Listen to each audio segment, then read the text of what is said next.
Le cessez-le-feu entre l'Iran et ses agresseurs marque une pause salutaire après 12 jours de guerre qui ont fait craindre un embrasement généralisé au Moyen-Orient. Pourtant, si la paix est nécessaire, elle demeure fragile, presque illusoire.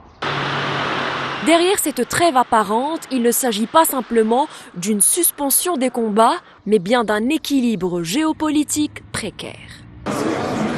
Washington, acteur central de l'agression, ne s'en cache plus. L'enjeu est de maintenir son hégémonie régionale, quitte à déstabiliser l'Iran de manière durable. La situation ne peut d'ailleurs être dissociée de la récente réunion de l'Alliance Atlantique tenue aux Pays-Bas. Loin d'appeler à l'apaisement, celle-ci s'inscrit dans une logique d'alignement forcé. Trump a mené des frappes illégales contre l'Iran, un geste interprété comme un signal à ses alliés. Il impose le tempo, ils doivent suivre.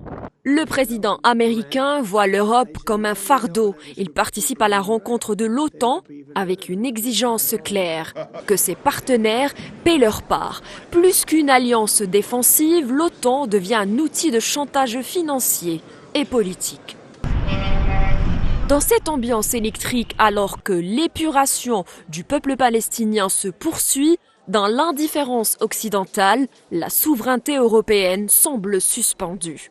L'alignement sur Washington s'accélère, d'autant que Trump n'hésite pas à exclure ses partenaires, comme il l'a fait dans les négociations sur l'Ukraine ou encore sur le nucléaire iranien.